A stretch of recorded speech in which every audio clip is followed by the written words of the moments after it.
Due to copyright, I can't publish many audiobooks on YouTube. At our audiobook novel service, we offer access to over 300 full novels from Pocket FM, Webnovel, Audible, Wuxia, and more, all in high-quality audio format. Each novel is available with a one-time payment only. No subscriptions, no monthly payment, and no ads. Payments via PayPal or Ko-fi. To browse the full list of available novels, message me directly on Telegram or WhatsApp, or check out our full catalog on Discord. Chapter 181. The Chase. For a moment, the team channel descended into chaos as multiple voices chimed in. It's true. I don't know how he did it, but he jumped so high, then suddenly accelerated, flying right over our heads and heading down the mountain. The team members shouted what they had witnessed into the channel. Frostflame's last shred of hope turned to ice. He turned to the only woman behind him and said, "Xandria, your guild's rogues are on the perimeter. Send them after him."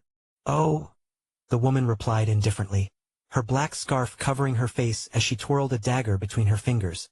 Her lukewarm response nearly made Frostflame explode. What kind of answer is "oh"? But he didn't dare lash out. This woman was not someone to be trifled with. Her name was Xandria, the leader of Nocturne Order Guild. Her guild was unique. Aside from a few crafters, every member was a rogue or assassin. Crossing her meant making enemies with nearly every rogue player in Blackridge, and even as a guild leader, the thought of being targeted by so many stealthy killers sent shivers down his spine. Moreover, she was no ordinary player. She was a professional gamer who had dominated multiple games, always under the name Xandria. In every game she played, her guilds were exclusively composed of rogues and assassins, and she herself always played as one. If Ethan had taken a moment to think when the rogue earlier mentioned the guild name, he might have remembered her. In his past life, Xandria had always been overshadowed by him and Shadowstrike. Later, when he stepped away from the game, Shadowstrike became the brightest star among rogue players, and Xandria faded into obscurity. When he heard the name Nocturne Order Guild, it didn't immediately click. The rogue had only mentioned the guild name, not her personal reputation, so Ethan hadn't made the connection. Ethan's body arced through the air. He shifted into tree form, casting a few instant healing overtime spells on himself. Just before hitting the ground, he transformed into an owl form and used Wing Beat to cushion his fall. The moment his feet touched the ground, a chilling sensation crept up his spine. There's a rogue nearby. Ethan's heart skipped a beat. He shifted into bear form and swung a heavy paw behind him. Clang! The bear's sharp claws met two crossed daggers, the rogue's parry skill. Thud! The rogue was sent flying backward, crashing into the soft snow. Despite successfully parrying the attack, the sheer force of Ethan's strike had launched him several feet away. "Don't attack!" the rogue shouted as he scrambled out of the snowdrift, his voice echoing. It wasn't clear if he was yelling at Ethan or the other rogues closing in. Once he was back on his feet, he added, "Druid God! It's me!" Ethan recognized him. It was the rogue he'd encountered earlier on the mountain. All right, I'm out of here," Ethan said, realizing the rogue wasn't there to fight. But he had no intention of sticking around. The group on the mountain would be descending soon. If Ethan got surrounded again, he wouldn't be so lucky to escape a second time. "Druid God, don't misunderstand," the rogue said quickly. "Our guild leader told me to warn you, don't go back to Lakeview Town. Head south after you descend the mountain. Also, take this scroll." Ethan took the item from the rogue's hand and opened it, his eyes widening slightly. Beginner Status Cleansing Scroll. Effect: removes all negative status effects for characters under level 30. Although it was only a beginner-level scroll, it was still worth around 100 gold. Why would they give him something so valuable? As far as he knew, he didn't have any connection with their guild leader. Seeing Ethan's puzzled expression, the rogue explained, "Our leader is Xandria. She wants to meet you in half an hour at the SK Tavern in Blackridge." He glanced nervously up the mountain and added, "You should go now. They're coming. And remember, don't head toward Lakeview Town. It's been blockaded by 9 guilds." Ethan didn't respond, simply nodding in acknowledgement. Whether the direction they suggested was safe or if they had ulterior motives, he couldn't be sure. But the scroll was exactly what he needed right now. Above his head, a bright red arrow floated, a marker placed on him by a marksman. It would last for an hour, preventing him from using stealth. No matter how far he ran, the marksman would always know his direction. Transforming into panther form, Ethan used the scroll. A wave of white light enveloped him, cleansing all negative effects, including the marksman's marker. With the marker gone, Ethan turned to the rogue and said, "Thanks!" He activated stealth and dashed down the mountain. The rogue watched him go, and another rogue materialized beside him. "Captain, that status cleansing scroll was hard to get. You just gave it away? Our leader only told you to warn him about Lakeview Town, not to hand over your scroll." The captain shook his head calmly. The warning was just a courtesy. The scroll was the real help he needed. "Captain, are you trying to get on Druid God's good side?" the other rogue asked, his face showing a mix of excitement and confusion. "Isn't that what our leader wants too?" the captain replied, his hands clasped behind his back. "With Xandria we've thrived in Blackridge. But when Ethereal opens up the Zone Wars, how long will we last among so many guilds? This game is different from any we've played before. We rogues can form a strong organization, but will never be the main force in large-scale battles. But with Druid God, maybe. I think our leader is thinking the same thing." With that, he bent down, activated stealth, and disappeared into the snow. The other rogue hesitated for a moment before following suit. Ethan, still in stealth, hadn't gone far. He had been standing nearby, listening to their conversation. He couldn't help but chuckle inwardly. So that was their plan. And the scroll hadn't even been a gift from Xandria. It was the captain's personal item. While it was clear they were trying to curry favor with him, the scroll had indeed been a lifesaver. It had solved a major problem for him. He also realized now that the lack of rogue encounters on the mountain was likely due to Xandria's orders. Ethan's memory of her was coming back. In his past life, her guild had been a sharp blade in the northern frontier region.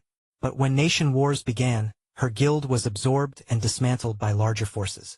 Xandria herself had faded from the spotlight after that. Whether she quit the game or became a casual player, no one knew. Chapter 182. The Treasure. Ethan moved stealthily, avoiding wave after wave of players descending the mountain.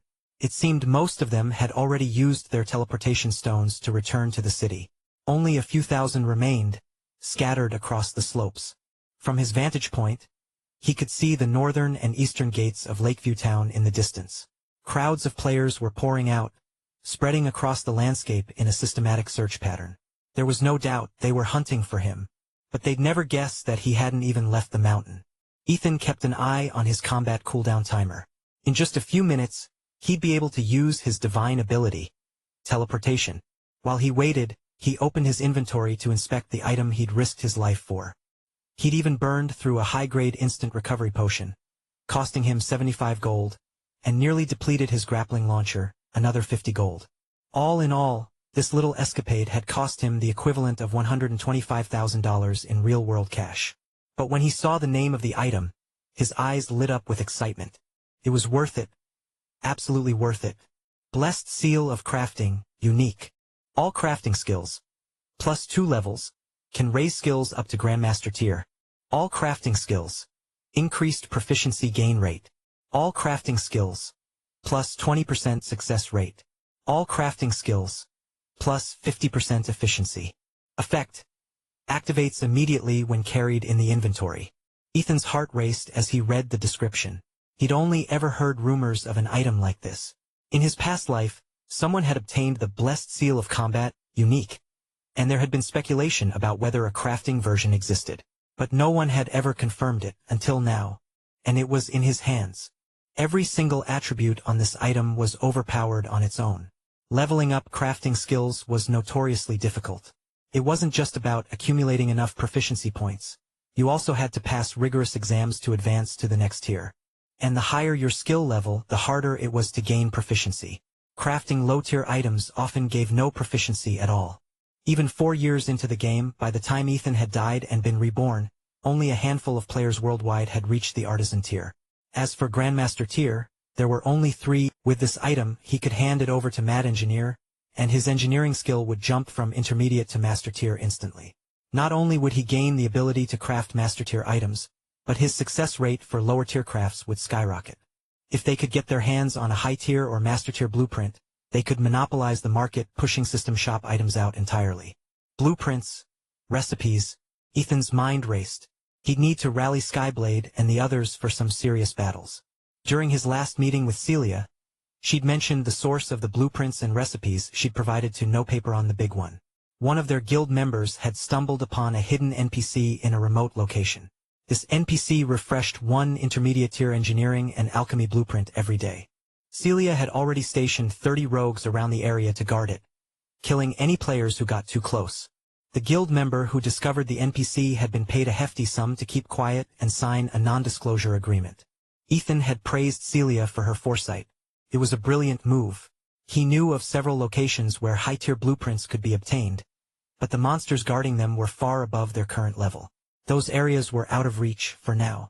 Now that Ethan had obtained the blessed seal of crafting, he needed to make the most of it. The system shop sold a high-grade instant recovery potion for 75 gold. But Ethan knew that if an alchemist crafted it, the cost would be no more than 5 gold. The system shop was a notorious money sink, and the same went for bullets and arrows. For example, the system shop sold arrows for 1 copper each, but a beginner engineer could craft 10 bundles for the same amount of copper. And as material prices dropped later in the game, that number would only increase. Ethan looked at the blessed seal of crafting. Though it had no official tier in his mind, it was even more valuable than the wishbound relic. While the wishbound relic was powerful, it was something he couldn't reveal to others. If anyone found out about its properties, he'd be hunted down by guild leaders from across the region, the nation, and even the world. He wouldn't even be safe in the game's safe zones. But the blessed seal of crafting was different. The wealth it could generate for him was immeasurable. Crafters who used it wouldn't need to leave the city, so they'd be safe from PvP. Even if they were killed, the item wouldn't drop. In Ethereal, only equipped items could be looted upon death. Items in your inventory were safe.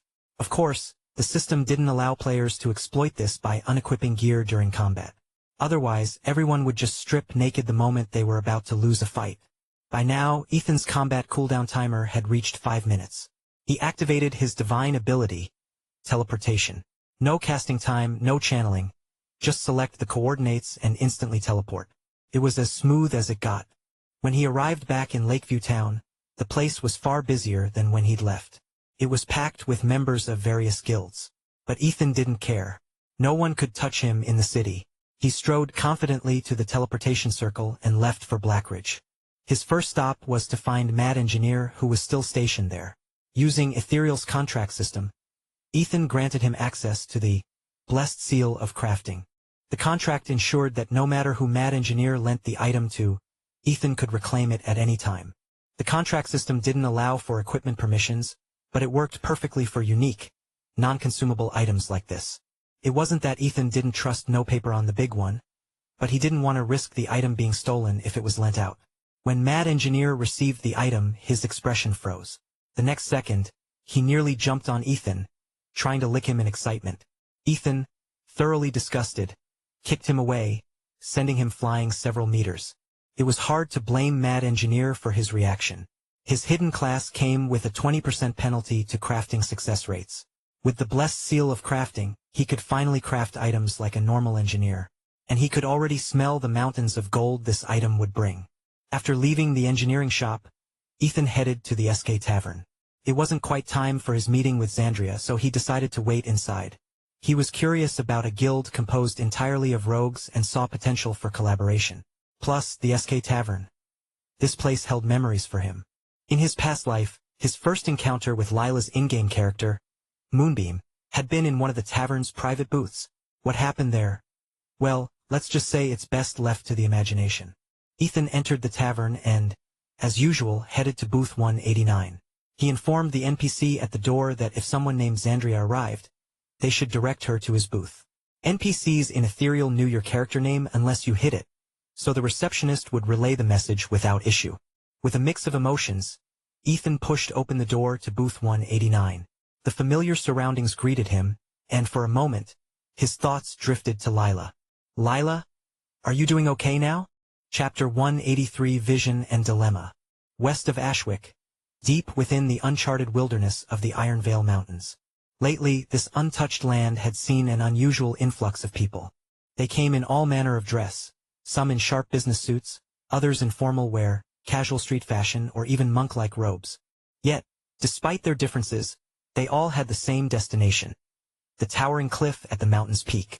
Beyond that cliff, a single iron chain, no thicker than an adult's arm, stretched into the mist-covered abyss.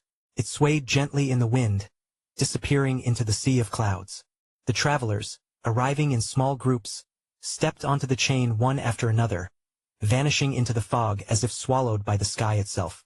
A few days ago, if Ethan had been here, he would have witnessed something shocking.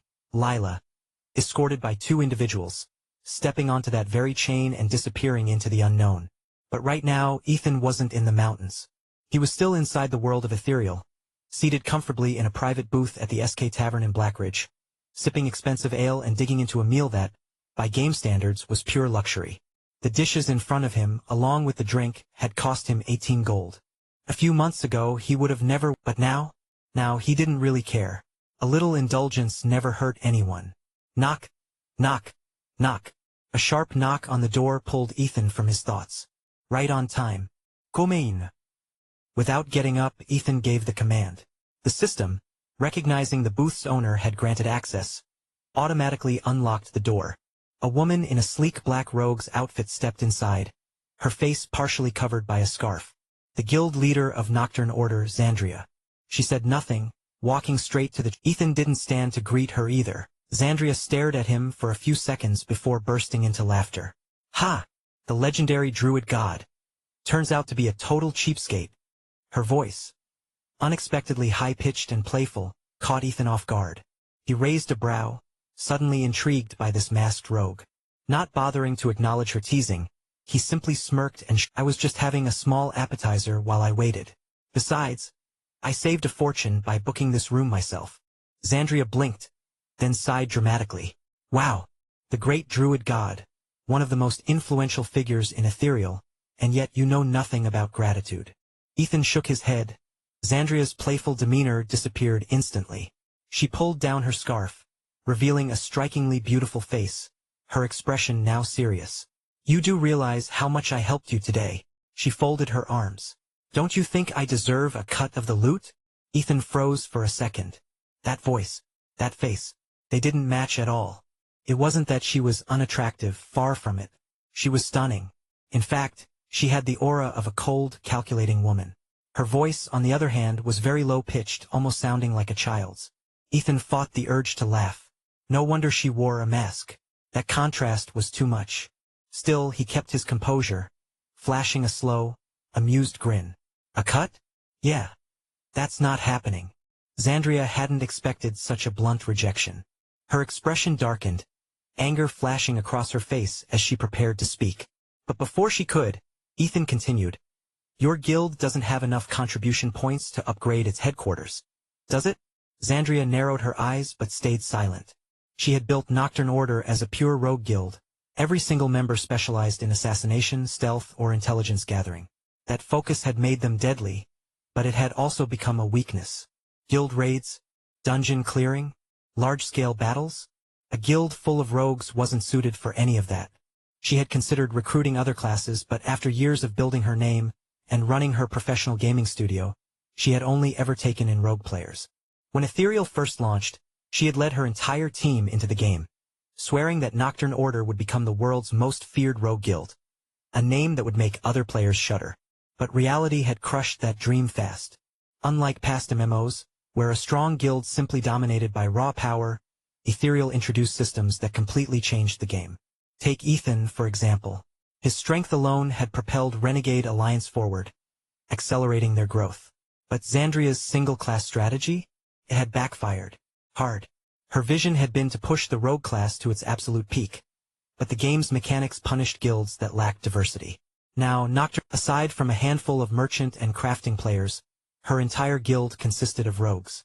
They excelled at assassinations, tracking, and information gathering. But earning contribution points through raid clears? Impossible. That bottleneck had become an enormous problem. Sure, she could swallow her pride and hire outside players to grind points for her guild, but she couldn't bring herself to do it.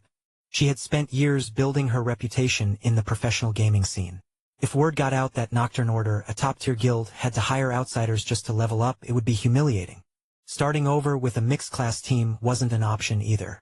Building a coordinated raid squad took time, and by the time she pulled it off, they would already be far behind their competitors. To make things worse, she didn't even have a raid leader. Finding new members was easy. Finding a commander who could hold a team together? That was an entirely different problem. For weeks, Xandria had been struggling with this dilemma. How was she supposed to keep her guild afloat? How would she support her members? And now, a new issue had emerged. A rogue player named Executioner had recently climbed the rankings. He had no guild, worked alone, and specialized in high-profile assassinations, specifically targets with power and influence. Meanwhile, Nocturne Order was bound by guild politics.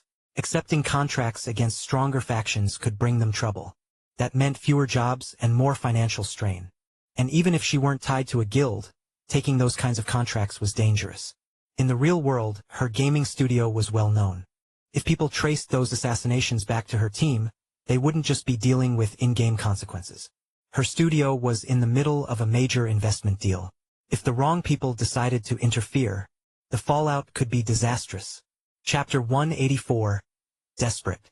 If it weren't for the fact that Nocturne Order still had some reserves, the employees of the gaming studio might not have been able to receive their salaries. After a mental struggle, she had no choice but to face reality.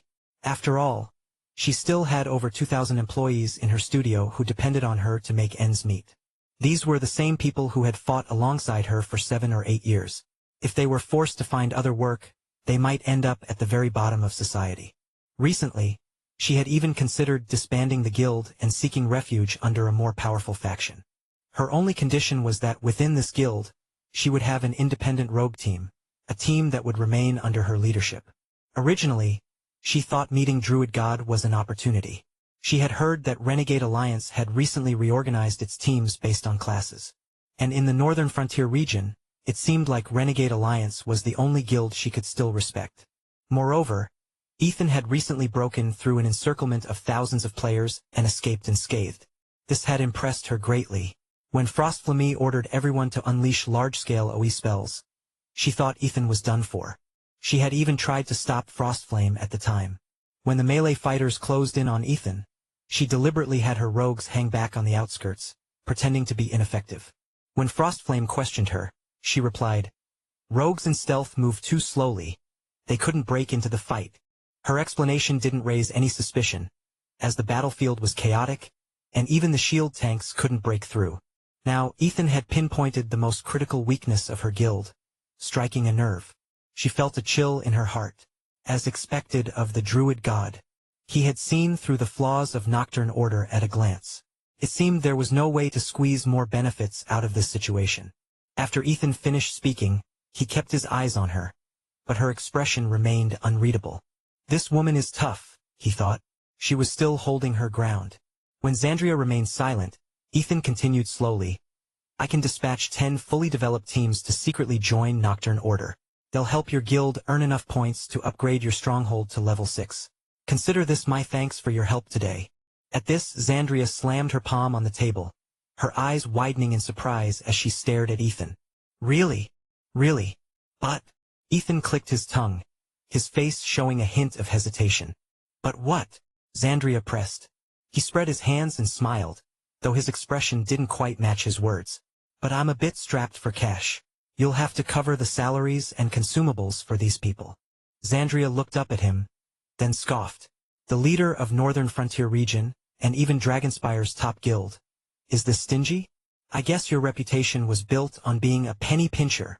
Despite her words, she was secretly thrilled. Her original plan had been to join Renegade Alliance as a subordinate guild, but she had hoped they would publicly announce a partnership of equals. She was barely holding on, and she had no choice but to lower her status just to ensure her people could survive. This way, she could preserve the reputation of Nocturne Order while also gaining the support of Renegade Alliance. Of course, she was confident that her all-rogue guild would provide significant value to Renegade Alliance in terms of future development and intelligence gathering. At the end of the day, this woman was still concerned about her pride. Even if she had to suffer in private, she refused to bow her head in public. What she hadn't expected was that before she could even state her conditions, Ethan had offered to send 10 fully developed teams to secretly join Nocturne Order. This not only preserved the guild's reputation but also helped her solve her immediate problems. She let out a long breath in her heart, thinking, "Finally, I can keep going without needing outside investment." Originally, Her gaming studio had been preparing for a round of funding, but she didn't want to go down that path. She had been forced into it. Without the funding, her people who had fought along this time she had come to Ethan to explore her options. If Ethan remembered her help today and was willing to assist her, she would firmly reject any outside investment in her studio. Now that Ethan had directly offered his support, it seemed she could turn down that other offer. But before she could fully relax, Ethan's next words sent a chill down her spine. "However, there's one condition," Ethan said, his tone turning serious. "Your studio or guild must not accept any investment from a man named Zachary Steele." At this, Xandria froze. Ethan's heart sank. Has he already made his move? In my past life, he didn't act this early. His expression darkened as he continued. "Otherwise, I won't hesitate to wipe out Nocturne Order." "On what grounds?" Xandria slammed the table and stood up, her eyes blazing with anger. "Do you really think Nocturne Order is something you can just erase at will?"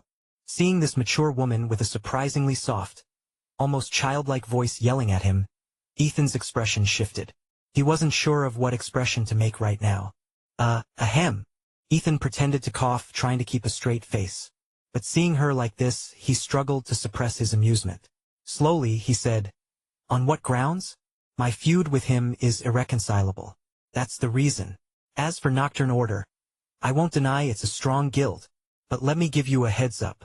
In 4 or 5 months, Ethereal will launch the Fortress Wars. Do you think a single-class guild like yours can secure even one fortress? Without a fortress, your guild will be forced to merge with others. By working with Renegade Alliance, I can at least allocate one fortress to you as your stronghold. Oh, and speaking of strongholds, once the Fortress Wars begin, guilds will have to relocate their main bases to the fortresses within a set time frame. If they don't, the system will automatically disband them. You might say that partnering with Zachary could also secure you a fortress. But let me tell you this. For every fortress he takes, I'll destroy it. If a guild's stronghold within a fortress is destroyed, the guild is automatically disbanded. And after I destroy one, I'll move on to the next. I won't even occupy them. I'll just keep destroying them. Stop. Xandria raised her hand, gesturing for him to pause. She looked both confused and alarmed. Are you serious about this Fortress Wars? Where did you get this information? What are the benefits of holding a fortress? As Ethan spoke, Xandria broke out in a cold sweat. With this druid god's reputation, if what he said about the Fortress Wars was true, that it would determine the survival of guilds, she could easily believe that someone like Ethan would go to extreme lengths to destroy his enemies. As the saying goes, a gentleman takes 10 years to seek revenge. But Ethan didn't seem like a gentleman at all.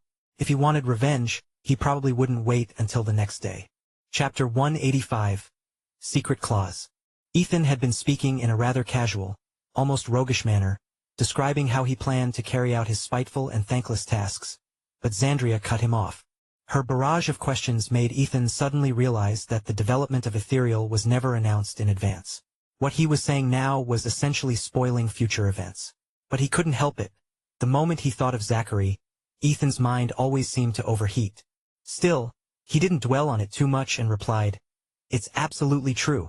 As for where I got the information, you don't need to know. But as for the benefits of holding a fortress, I'll tell you once we're officially working together." Xandria had been leaning in, ready to listen, but Ethan's response was essentially useless. She slowly sat back down, lowering her head in thought. After a moment, she looked up at Ethan and said, "In Blackridge, half of the level 4 guilds have already received investments from the Steel Consortium. The investor is none other than Zachary, the eldest son of the Steel family. Originally, I didn't want to accept any outside investment. But..." Tears seemed to well up in Xandria's eyes as she stared at Ethan. "Ethereal is just too damn brutal. All my years of gaming experience are completely useless here. My studio has 2093 members, all of them rogues, and we can't just delete our accounts and start over. To level up the guild, we need stronghold upgrades, and to upgrade the stronghold, we need points from clearing dungeons. What kind of crap design is that? Why not just let us earn points by killing players in the open world? I guarantee my crew would dominate in no time.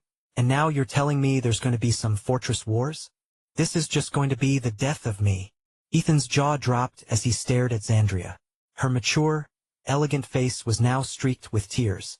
Her voice, already a stark contrast to her appearance with its soft, almost childlike tone, was now spewing curses about Ethereal's mechanics. The visual and auditory dissonance was something he might never experience again in his lifetime. For a moment, he even felt a pang of guilt toward Morzan, the old man behind Ethereal. Look what he'd done to this poor woman. Stop, stop, stop. Ethan couldn't take the contrast anymore and quickly raised his hand to cut her off. All right, just wait for me to send my people over.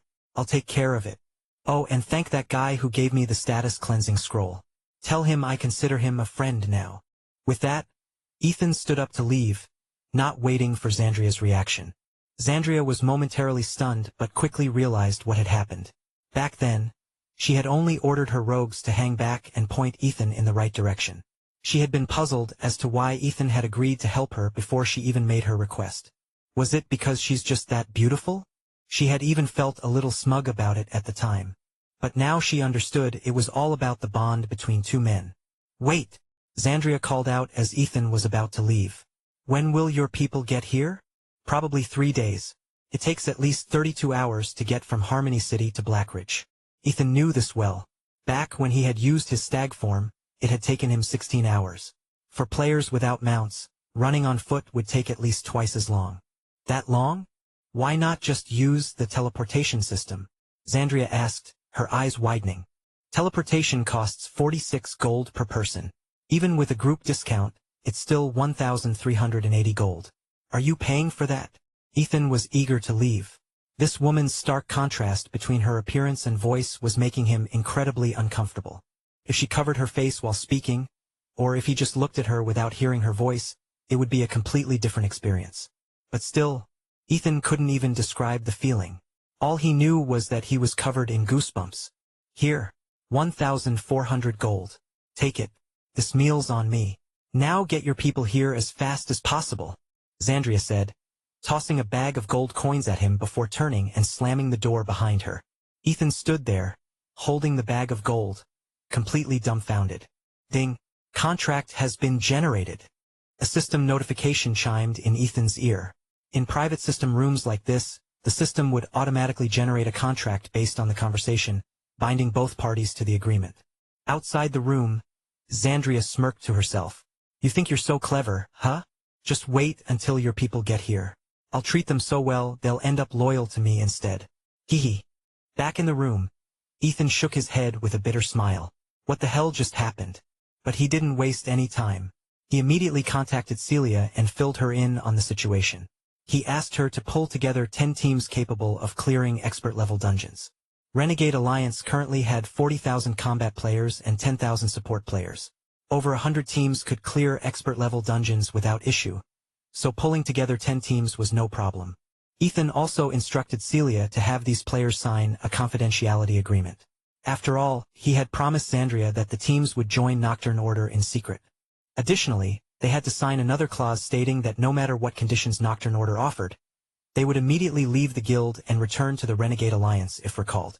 They were also barred from rejoining Nocturne Order for 3 years. Anyone unwilling to sign these agreements wouldn't be sent to Nocturne Order. Of course, the benefits of this assignment were quite attractive. Not only would Nocturne Order cover their salaries and all consumables, but they could also keep any equipment they looted. This single perk alone had many players scrambling to sign up. In the end, Celia selected 10 teams, totaling 300 players, who then teleported out of Harmony City. Ethan waited for them to arrive and gave them one final instruction.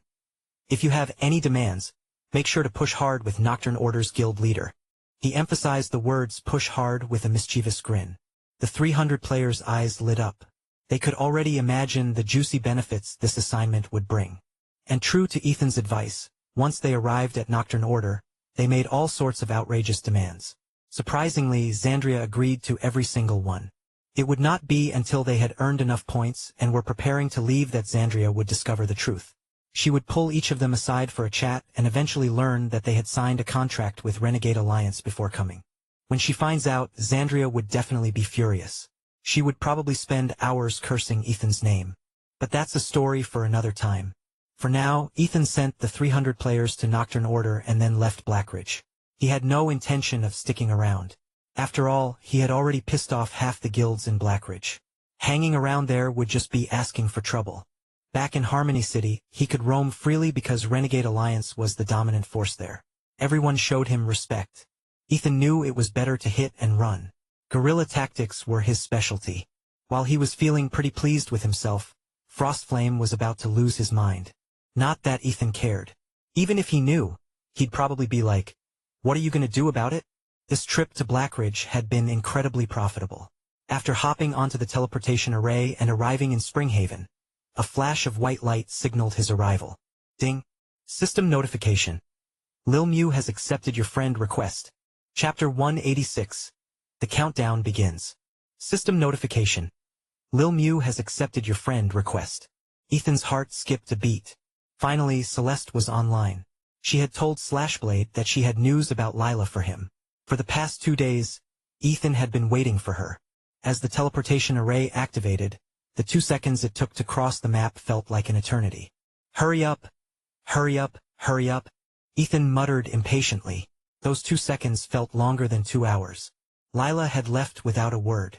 Though they had spoken once since then, Ethan's sharp instincts told him she was hiding something.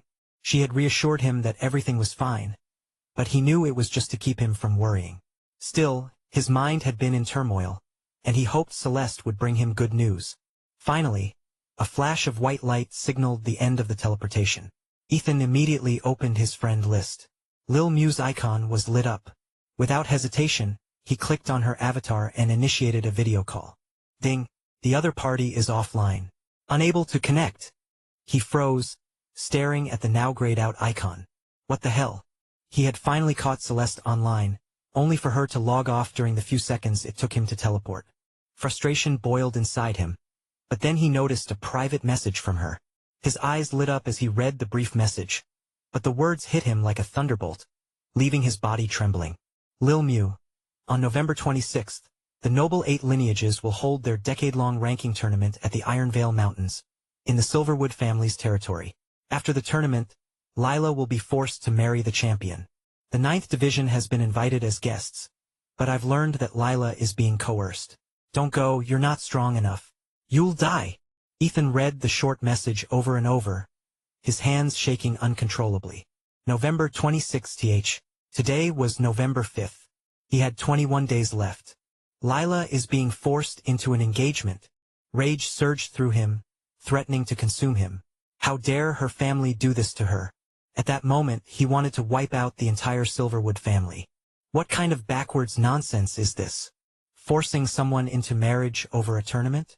Who the hell still follows such archaic traditions in this day and age? He forced himself to calm down and think. What can I do?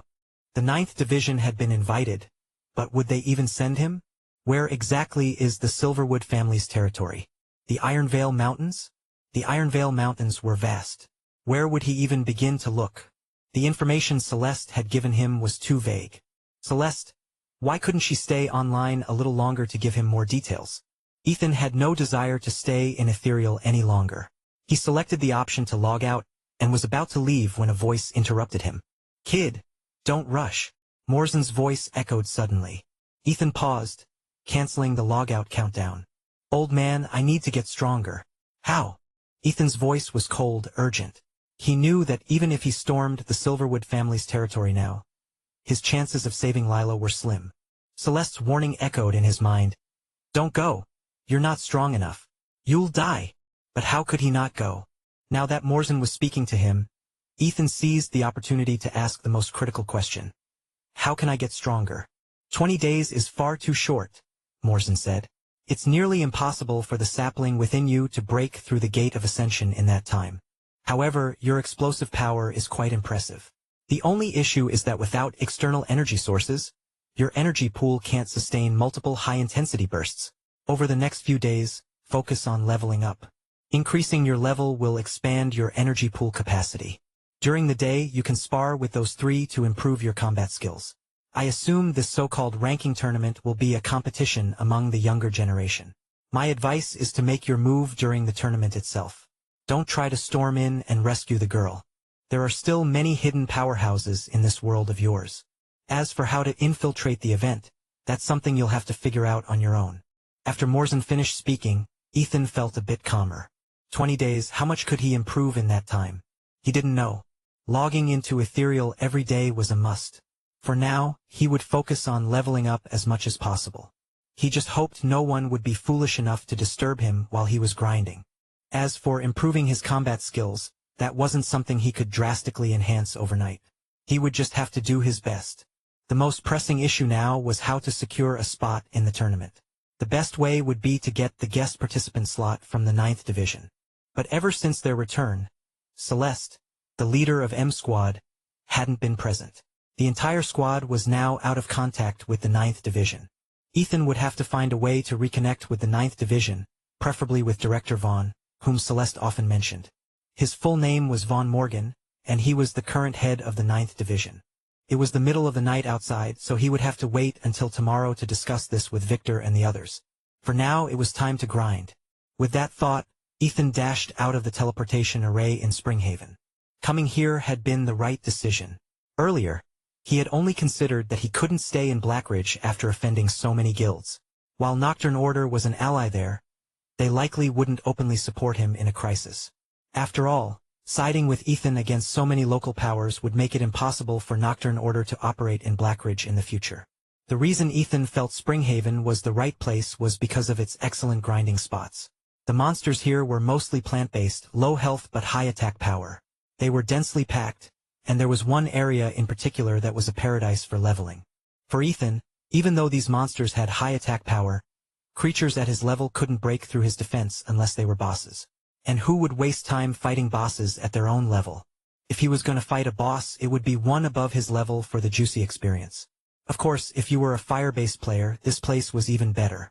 Fire spells had a damage bonus against plant-type creatures, significantly speeding up the grinding process. That's why so many fire mages made the effort to travel here from Blackridge and Harmony City. In Springhaven, the most common players you'd see were mages, especially those specializing in fire magic. The area Ethan had in mind, known as the Life Greenhouse, was a level 40 to 60 zone. It was famous for its high monster density. Although Ethan was currently underleveled for this area, the experience bonus for killing higher-level monsters, combined with his divine ability, growth, would give him an insane amount of experience. Ethan sighed inwardly. If only I were a fire mage. He glanced at his level, still 34, but his experience bar was at 94%. Just 6% more, and he'd hit level 35.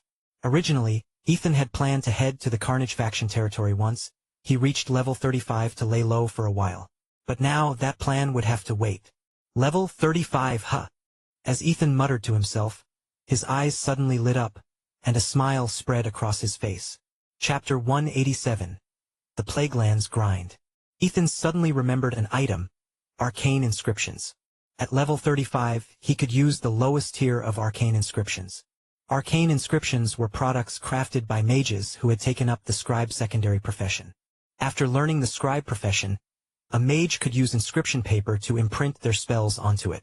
When casting, they simply needed to tear the inscription paper, allowing the spell to activate instantly, bypassing the need for incantations. These arcane inscriptions weren't restricted to any specific class, meaning anyone could use them. However, crafting them was incredibly difficult. A novice scribe might only manage to inscribe 1 or 2 basic spells onto the paper in a day, if they were lucky. For players who lacked patience or focus, becoming a scribe was nearly impossible. A single mistake in the inscription process would result in immediate failure. Even high-level scribes faced the same challenges, though they found it easier to inscribe lower-tier spells once their skill level increased. However, high-level mages rarely had high-level scribe skills. Since they had chosen combat as their primary focus, they didn't waste time on such meticulous tasks. That said, they still crafted low-level arcane inscriptions for emergencies or to sell. In essence, the scribe profession was a mage's exclusive secondary profession, a perk for a class that often faced high resource consumption in battle. If sharpshooters and gunners burned through arrows and bullets, mages burned through mana potions. These potions were incredibly expensive, far more so than health potions, even though they weren't consumed as frequently. In prolonged battles where there was no chance to rest and recover, mages had to rely on mana potions to maintain their damage output. Mages were widely regarded as the class with the highest burst damage in Ethereal, but they were also the poorest. The scribe profession, however, required level 35 to learn, and at this point no player had reached that level. This didn't faze Ethan, though. He knew of an NPC who sold arcane inscriptions. Moreover, The inscriptions sold by this NPC had fixed damage values, making them far superior to those crafted by players. They were perfect for taking on higher-level enemies. If he wanted to level up quickly, he'd have to throw money at the problem. The daily gold income from 6 shops and 3 auction houses across 3 cities should be enough to fund his leveling spree. Right? Ethan wasn't entirely sure. He knew arcane inscriptions were expensive, and he wasn't certain if his income would cover the costs. He'd also need to return to Harmony City because the NPC who sold the inscriptions was located in that region. First, he stopped by Springhaven to stock up on antidote potions. The area he was heading to was the same village where he'd once been thrown into the underworld. There, he'd need to grind reputation points with the NPCs before they'd even consider selling to him. Otherwise, they'd ignore him entirely. And if he encountered a particularly irritable NPC, even a glance in their direction could get him instantly killed. If one NPC attacked, others in the vicinity would join in. Once he was fully prepared, Ethan teleported to the Plaguelands outpost. The sight of the strange, dilapidated tree houses greeted him, weathered by years of wind and rain. As always, Ethan kept his head down and hurried toward the outpost's entrance. He paused at the notice board near the gate. This was where the outpost's quests were posted. Ethan opened the notice board and selected quests that would increase his reputation with Plaguelands outpost. After accepting all of them, he quickly left the area. The monsters around the outpost were all level 35, which posed little challenge for Ethan. The first creature he encountered was a bear reeking of decay. Plague Bear. Rank Common. Level 35. Health 35,000/35,000. Defense 700.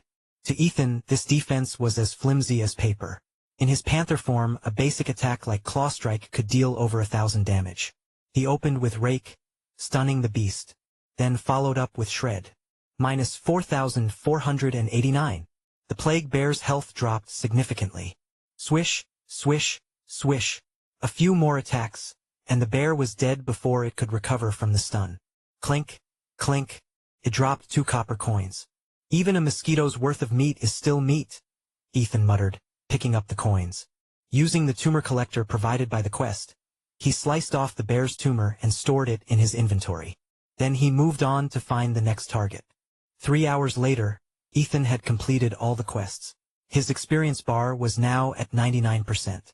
Killing monsters at his own level was painfully slow for leveling up. And this was with the bonus from his divine growth talent and his already high attack power. If other players knew what Ethan was thinking, they'd probably explode in anger, raging along these lines. You're level 34, gaining 3% in 3 hours, and you're still not satisfied?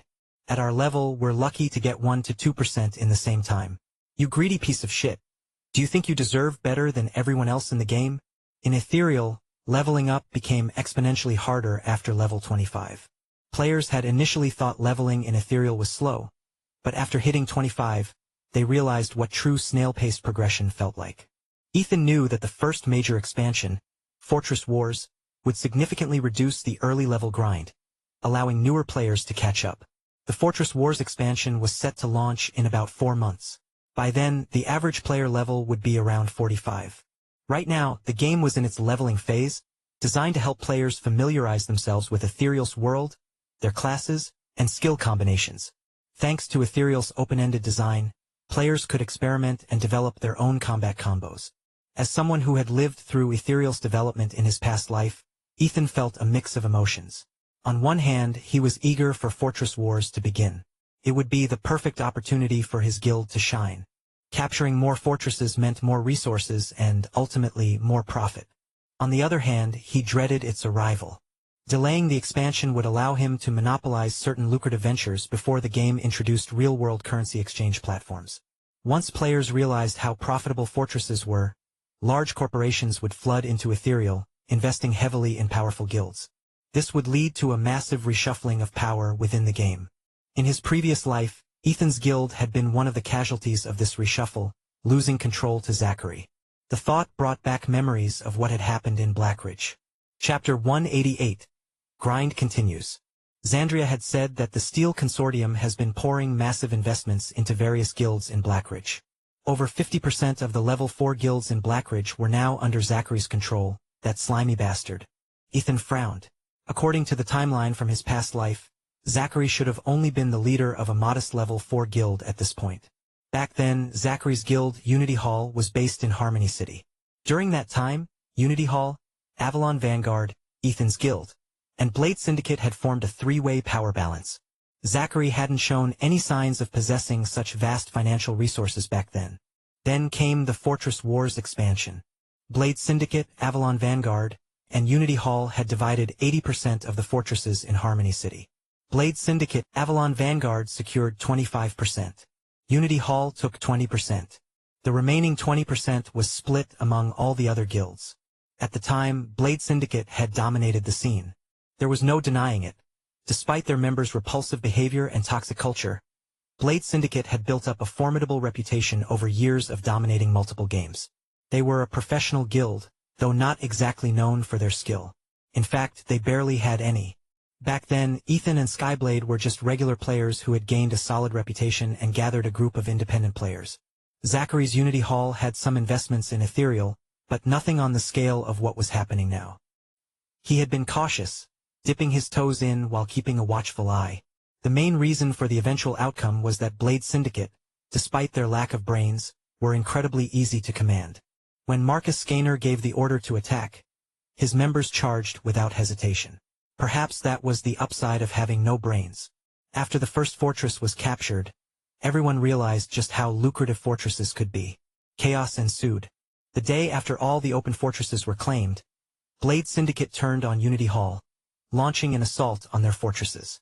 Ethan and Skyblade took advantage of the chaos, sneaking in to attack one of Unity Hall's most insignificant fortresses. To their surprise, they discovered that Unity Hall's guild headquarters was located there.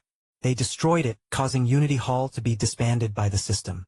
Zachary had chosen that remote, seemingly worthless fortress as his guild's headquarters, thinking no one would bother with such a low-value target. But Skyblade, in a stroke of dumb luck, had thrown a dart at the map and hit that exact fortress. In one fell swoop, they had taken out Unity Hall's base.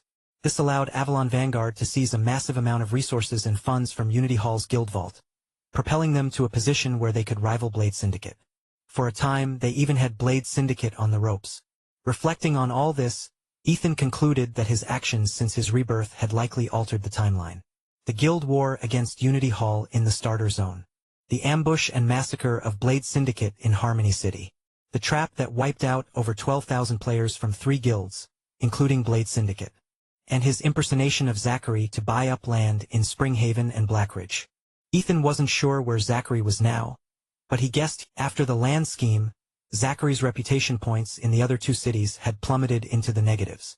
Ethan doubted Zachary could recover from that so quickly. If it weren't for his urgent need to level up, Ethan would have taken the time to track down Zachary's current location and give him a taste of his own medicine. Lost in thought, he ran back to the entrance of Plagueland's outpost and turned in all his quests at the notice board. Ding! System notification. Your level has increased to 35. You have gained free attribute points. Ding! System notification. Your reputation with Plagueland's outpost has increased to neutral. Level 35 already? Ethan completely ignored the part about the free attribute points. He knew the system had already distributed them evenly across his stats. But his reputation was only at neutral. He needed to reach friendly before he could start grinding NPC friendship points. While he could now enter the outpost without being attacked by NPCs, they still wouldn't interact with him. No choice but to keep grinding reputation. Going from hostile to neutral required 1,000 reputation points. Going from neutral to friendly required another 3,000 points. Ethan checked his character's reputation tab. His reputation with Plagueland's outpost, that meant he still needed 2,565 points. At this rate, he'd probably reach 60 to 70% of the way by the time the game shut down for the night. A few more hours tomorrow and he'd have enough. Then he'd spend some time grinding NPC friendship points to finally purchase those arcane inscriptions and start throwing money at his leveling spree in the life greenhouse. As a popular saying goes, you only realize how much you need reputation when you're desperate, and every single point feels like a mountain to climb. After accepting more quests, Ethan headed back out of the outpost. This time he filled his quest log to the brim. 25 quests in total. Since he killed monsters so quickly, he didn't bother being picky about which quests to take. At level 35, a few higher level quests had appeared on the board, including a bounty quest. The target? Archmage Sorinth. Ethan's jaw dropped. This guy? Back when Sorinth had mentioned some kind of trial, Ethan had thought it was a good thing. Instead, the mage had thrown him into the underworld, nearly getting him killed. But how did Sorinth have the power to open a portal to the underworld? Even more baffling was the fact that this underworld seemed to have been connected to the real-world underworld. When Ethan had asked Morzan about it, the man had given him a strange look and avoided answering directly. Ethan remembered that Archmage Sorinth was a level 55 elite. At his current level, taking Sorinth down solo would be a bit of a challenge. But Ethan didn't care. He accepted the quest anyway.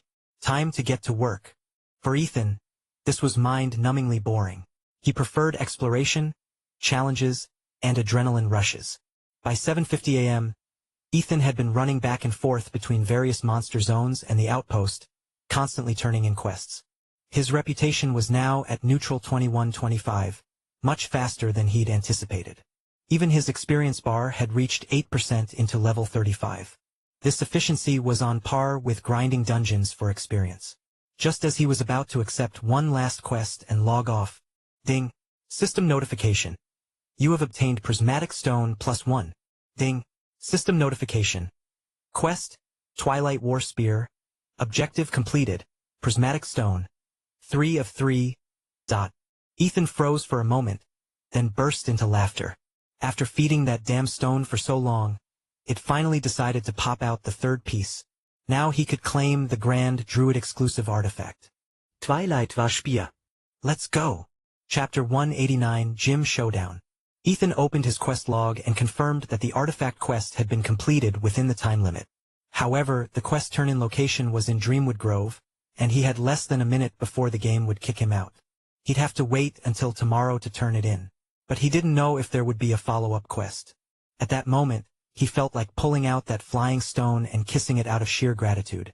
But then he remembered the nature in which it must have pooped the final piece, and he quickly reconsidered. Still, getting his hands on that weapon would give his leveling speed a massive boost. Ding! The crisp sound of the system notification echoed in his ears. Ethan's vision gradually faded to black as he was kicked back to the character selection screen. He logged out, marking the end of another night in the game. After stepping out of the VR capsule, he freshened up and left the villa. As soon as he stepped outside, he saw Victor and Celia opening their doors at the same time. Ethan. Victor walked over. Any news about Lila? Celia asked, joining them. Ethan hesitated. Celia noticed the troubled look on Ethan's face and glanced at Victor. Then, with a smile, she said, I'll head to work now. You two can chat. With that, she turned and left, leaving Ethan and Victor to watch her retreating figure. Once she was out of earshot, Victor asked, How's Lila? When is she coming back? Ethan shook his head, his expression grim. She's being forced into an engagement. Victor's face stiffened, a flash of coldness passing through his eyes. Ethan felt a chilling aura emanating from him. It exuded a subtle killing intensity. This man, who had taken down countless enemies in his military days, was radiating a palpable sense of danger. Ethan was taken aback. He'd never seen Victor like this before. Victor had always been the peacemaker among them, the one who remained calm and collected no matter the situation. But the news about Lila had triggered something deep within him.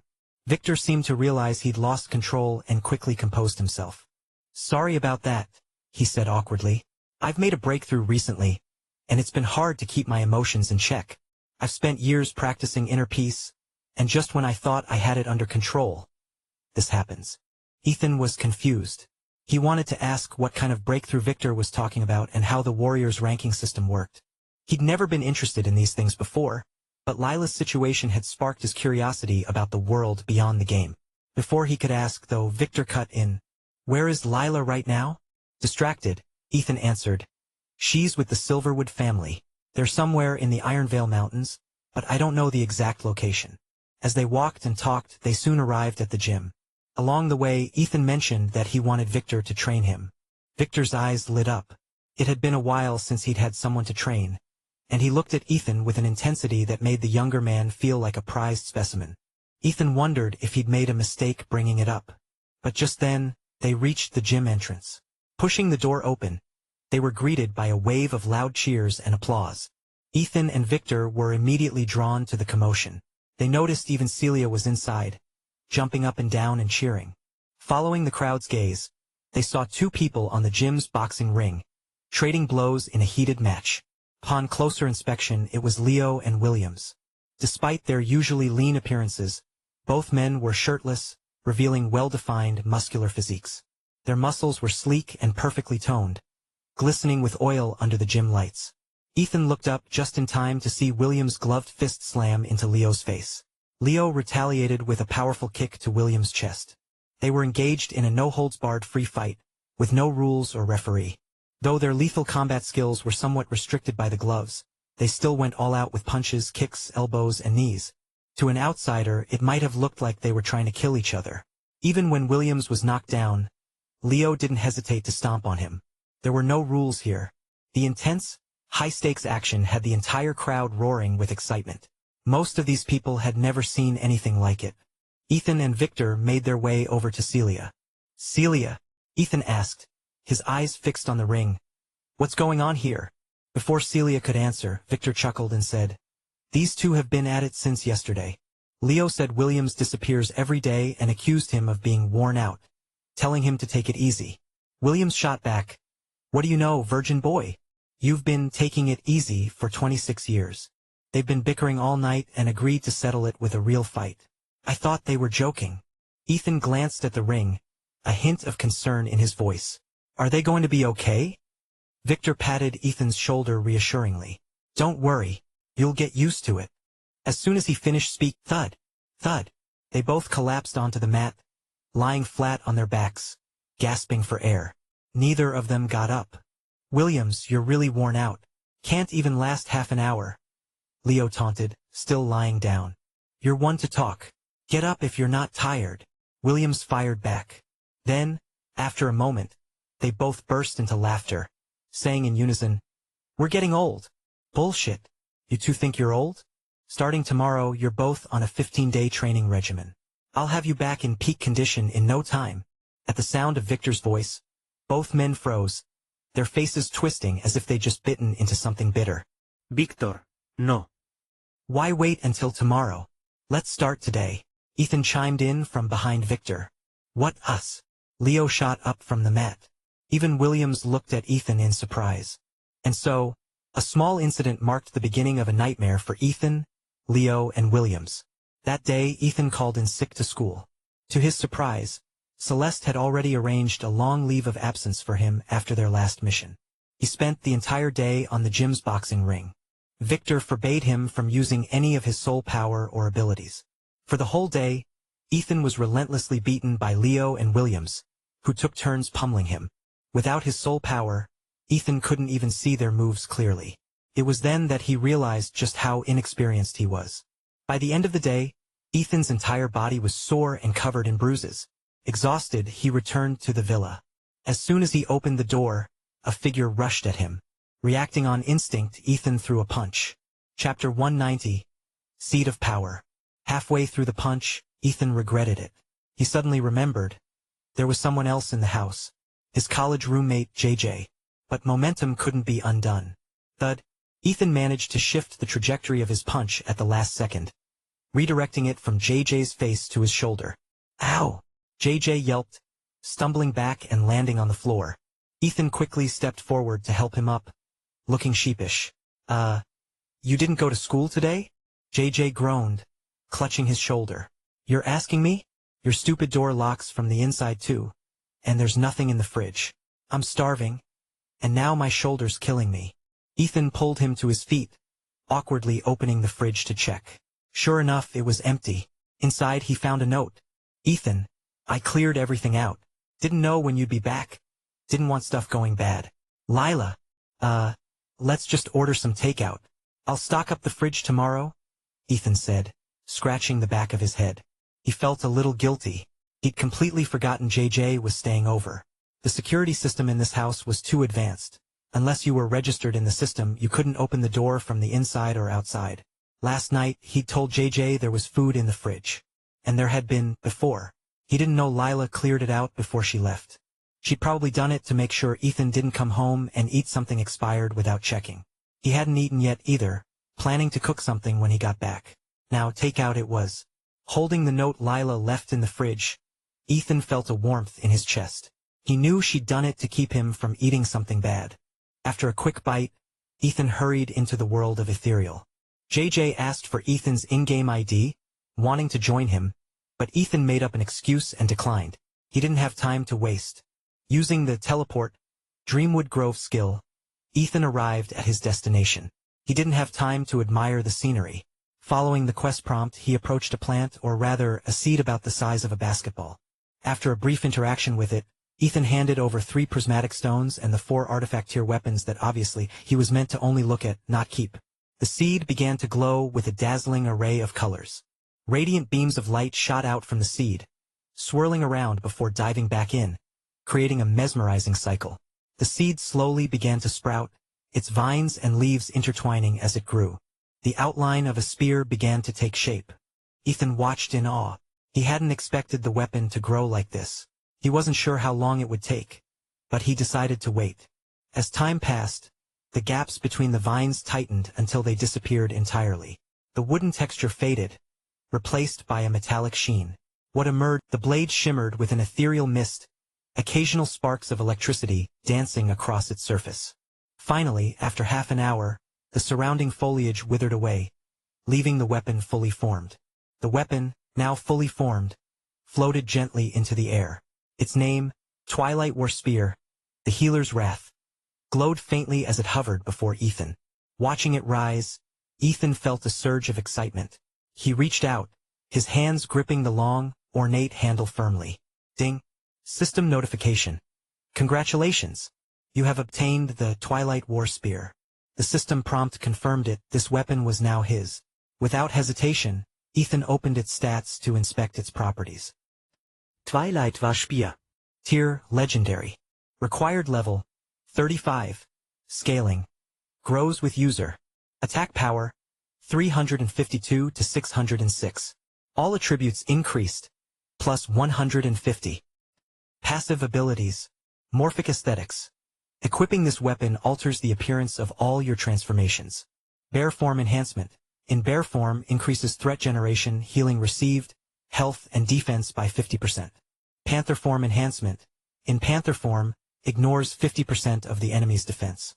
Owl form enhancement. In owl form, after casting a lunar or solar spell, the next spell of the opposite type deals 50% increased damage. Tree form enhancement. In tree form, reduces the interval between all healing overtime effects by 50% and increases their duration by 50%. Travel form enhancement. In travel form, your movement speed gradually increases, up to an additional 100%. Range extension. Increases the range of all skills by 1.5 meters. Dynamic abilities. Spirit embodiment. Grants the skill, Spirit embodiment.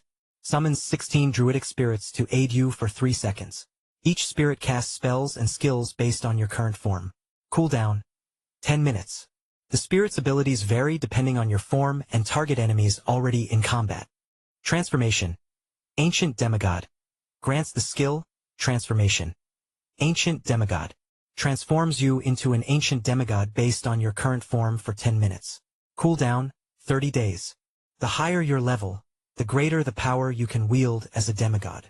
Forbiddenal. Roar of Wrath, bear form enhances all allies within 350 meters, increasing their attack, defense, health, and healing effectiveness by 100% for 10 minutes. Cooldown, 30 days. Using this skill puts all other forbidden skills on cooldown. The range increases with level. Forbidden. Frenzied Onslaught, panther form locks onto a target for 3.5 seconds, unleashing a flurry of attacks. Each strike deals 2% of the target's maximum health as damage. Final damage scales with attack speed. Cooldown, 30 days. Cannot target enemies above your level. The target is immobilized and unable to attack or use escape skills. Lock duration increases with level. Forbidden. Starfall Barrage, owl form summons meteors. If you want access to fast updates or the full novel in high-quality audio, contact me now and buy. I offer over 300 complete audiobooks from Pocket FM, Webnovel, Audible, and more. No locked episodes, no subscriptions, just one-time payment via PayPal or Ko-fi. Message me directly on Telegram or WhatsApp. or check out the full list of available novels on Discord. Start listening to your next favorite audiobook today.